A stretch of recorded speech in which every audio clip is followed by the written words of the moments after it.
Monsoon के 7वें spell से खैबर पख्तूनख्वा, आज़ाद कश्मीर और गिलगित बल्तिस्तान के इलाकों में होने वाली तबाही के बाद अब अगले 3 से 4 हफ्तों में पाकिस्तान के मुख्तलिफ इलाकों में मजीद मॉनसून बारिशों और क्लाउड बर्स्ट के इम्कानात जाहिर किए जा रहे हैं। नेशनल डिजास्टर मैनेजमेंट अथॉरिटी ने खबरदार किया है कि 10 सितंबर तक मुल्क में मॉनसून बारिशों के 2 से 3 मजीद स्पेल्स मुतवक्को हैं, जिससे मुल्क के कई शहरों में अर्बन फ्लडिंग का खतरा है। इस्लामाबाद में आज प्रेस ब्रीफिंग में चेयरमैन एनडीएमए लेफ्टिनेंट जनरल इनाम हैदर ने कहा है कि 10 सितंबर तक मॉनसून स्पेल्स जारी रहने का इम्कान है, जबकि technical expert NDMA doctor Tayyab Shah ने बताया कि मॉनसून का हालिया स्पेल 22 अगस्त तक जारी रहेगा और इसके बाद मजीद 3 स्पेल्स आने के इम्कानात हैं, जिससे सिंध, पंजाब और शुमाली इलाका जात के मुतादिद इलाकों को शदीद खतरात लाहक हैं। आने वाले दिनों में हम तवक्को करते हैं कि ये मॉनसून के तकरीबन 2 से 3 स्पेल और पाकिस्तान में अभी सितंबर के पहले 10 दिनों तक ये बाकी रहेंगे। ये मानसून का 7वां सिलसिला है जो कि इस वक्त जिसके ज़ेर असर मुख्तलिफ़ अज़ला में बारिशें इस वक्त हो रही हैं। ये सिलसिला तकरीबन 22 अगस्त तक ये सिलसिला बरकरार रहेगा और इसकी शिद्दत में मज़ीद इजाफ़ा मुतवक्के है और हम ये भी देख रहे हैं कि 22 अगस्त के बाद एक और सिलसिला पाकिस्तान में दाखिल होगा जो कि 23 अगस्त से 30 अगस्त तक मानसून का सिलसिला बरकरार रहेगा। 3 सिलसिले हैं जो पाकिस्तान की तरफ रवां है, जिसके ज़ेर असर शुमाल मशरक़ी पंजाब और आज़ाद जम्मू एंड कश्मीर और साथ साथ बलाई खैबर पख्तूनख्वा में ज़्यादा बारिशें अब मुतवक्के हैं। अहम बात यह कि मानसून के 7वें स्पेल में खैबर पख्तूनख्वा, कश्मीर और गिलगित बल्तिस्तान में जो तबाही देखने में आई है, इसके बाद अब सवाल यह है कि बारिशों के मजीद स्पेल्स और मुमकिन क्लाउड बर्स्ट के वाक़यात से निपटने के लिए मुतल्लिका हुकूमतें, इदारे और इंतजामिया किस हद तक तैयार है। जबकि इस वक्त क्लाउड बर्स्ट से मुतासर होने वाले खैबर पख्तूनख्वा के अजला बिलखसूस बुनेर में रिलीफ और रेस्क्यू की सरगर्मियां जारी हैं, जहां एनडीएमए, पीडीएमए के साथ पाकिस्तान आर्मी, ज़िले इंतजामिया और मकामी रज़ाकार इमदादी सरगर्मियों में शामिल है। वज़ीर आला खैबर पख्तूनख्वा अली अमीन गंडापुर ने कल बुनेर और सवात का दौरा किया और क्लाउड बर्स्ट से होने वाले नुकसानात का जायजा लिया, जबकि आज मीडिया से गुफ्तगू करते हुए वज़ीर आला अली अमीन गंडापुर ने गलतियों और कोताहियों का एतराफ़ करते हुए कहा कि सैलाब से मुतासर होने वाले इलाकों में तजावुज़ात का खात्मा और नदी नालों की सफाई नहीं की गई। अब कोशिश करेंगे कि आबी गुज़रगाहों पर आबाद लोगों को दीगर महफूज मकामात पर मुंतकिल करके आबाद करें। तजावुज़ात आज से नहीं है, तजावुज़ात काफ़ी सालों से लोग बना रहे हैं और ये हमारे लिए बड़ी एक अफसोसनाक बात है। एक तो वक्त के साथ साथ आपके जो ऑलरेडी एग्जिस्टिंग जो आपके नाले और नदियाँ होती हैं उनकी सिल्टिंग होती है, डिसिल्टिंग भी नहीं की गई प्रॉपरली। उसके बाद फिर तजावुज़ात से जो उनकी वो जो चौड़ाई थी वो भी कम कर दी गई। और पानी के बारे में तो कहते हैं कि 100 साल बाद भी अपने रास्ते पे दोबारा आता है वो। तो जब पानी और ज़्यादा आता है, जब तो ज़ाहिर बात है उसको स्पेस और गैप नहीं मिलता और जगह नहीं मिलती तो फिर बाहर निकल के नुकसान ही करता है। अली अमीन गंडापुर एतराफ़ कर रहे हैं कि तजावुज़ात और नदी नालों की सफाई ना होने की वजह से नुकसान ज़्यादा हुआ है।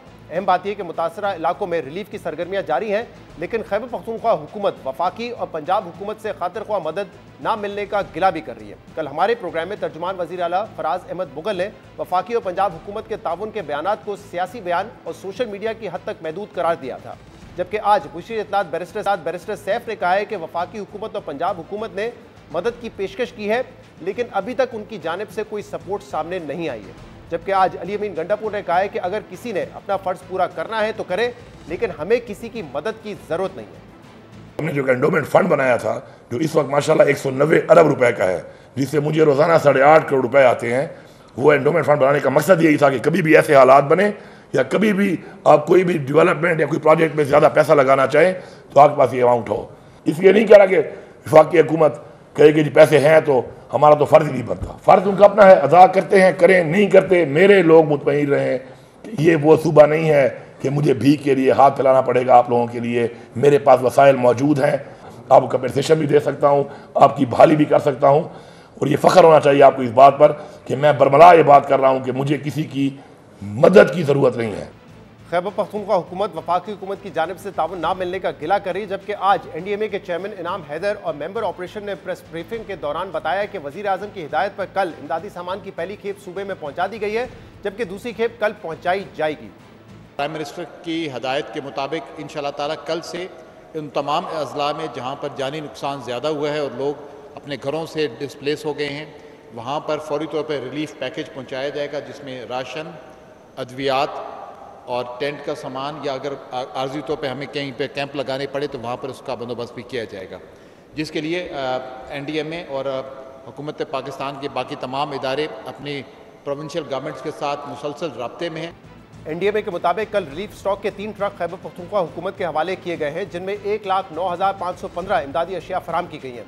वजारत नेशनल हेल्थ सर्विसेज की जानिब से 800 किलो से जायद अद्वियात के अलावा बैनुल-अक़वामी NGOs की जानिब से फराम किया गया सामान भी खैबर पख्तूनख्वा हुकूमत के हवाले किया गया है।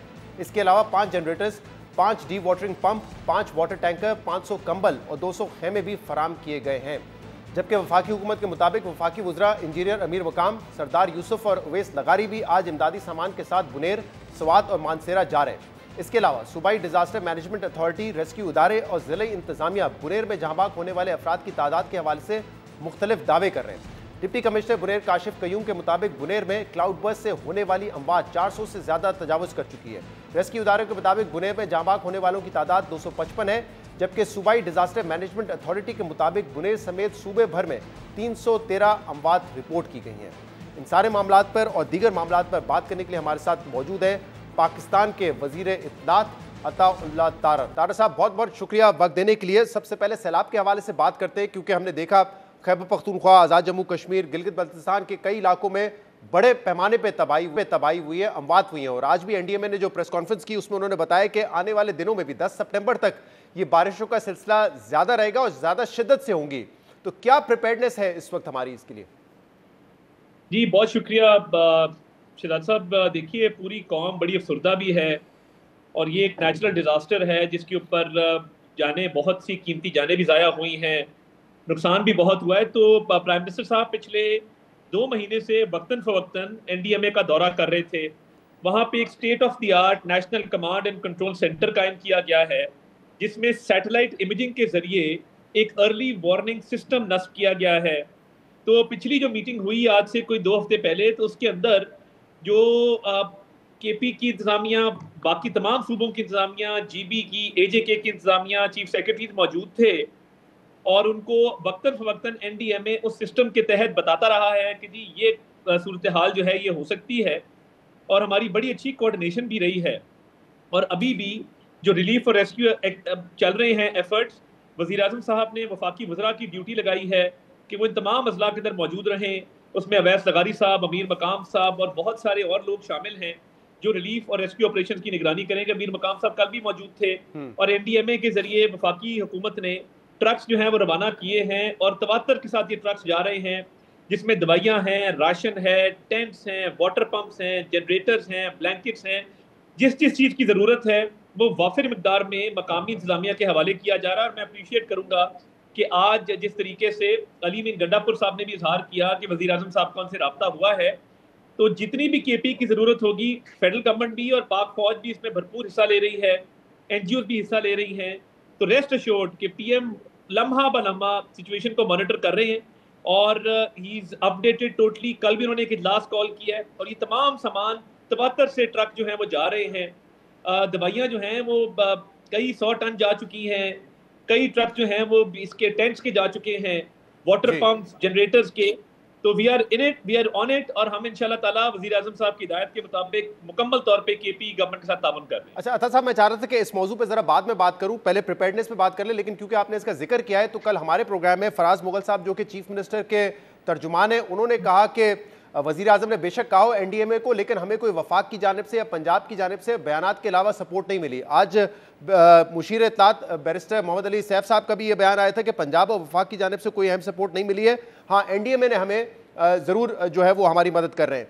और फिर अली अमीन गंडापुर साहब का भी आपने जिक्र किया, उन्होंने ये कहा कि अगर कोई मदद करता है तो ठीक है, हमें ज़रूरत नहीं हो, मैं मदद मांगूंगा नहीं किसी से। तो यहाँ पर भी हमें लग रहा है कि शायद जो सियासत है वो आड़े आ रही है कहीं ना कहीं। नहीं, देखिए ये एक ऐसा मामला है जिसपे हम केपी गवर्नमेंट के साथ हैं मुकम्मल तौर पे। बिल्कुल इस पे सियासत ना करेंगे, ना करनी चाहिए। और वज़ीर आज़म की हिदायत पे तकरीबन जो है 800 केजी अद्वियात बाजोड़ जा चुकी हैं। कोई 1 लाख आइटम है जो बुनेर में पहुंचाया जा चुका है मुख्तलिफ शक्लों के अंदर, वो राशन हो, वो अद्वियात हों, वो टेंट्स हों। और इसमें एक कोऑर्डिनेटेड एफर्ट है जिसमें एनडीएमए के जरिए पाक फौज, एनजीओज, तमाम लोग इसके अंदर अपना भरपूर किरदार अदा कर रहे हैं। एक नेशनल इशू है, उस पर बिल्कुल सियासत नहीं करेंगे, but rest assured federal government मकामी सतह पे केपी की जो ज़िलाई इंतजामिया है उसके हवाले ये चीज़ें कर रही है और करती रहेगी। इसलिए आपने देखा कि कल अमीर मकाम साहब मौके पे मौजूद थे और उन्होंने मौके पे खड़े होके रिलीफ और रेस्क्यू ऑपरेशन का खुद जो है वो निगरानी की। तो सियासत बिल्कुल नहीं करेंगे। केपी को जो रिसोर्सेज चाहिए होंगे, वजीर आजम कमिटेड हैं, हम मुहैया कर भी रहे हैं, जिसकी तफसीलात मैंने आपको बताई, और हम करते भी रहेंगे।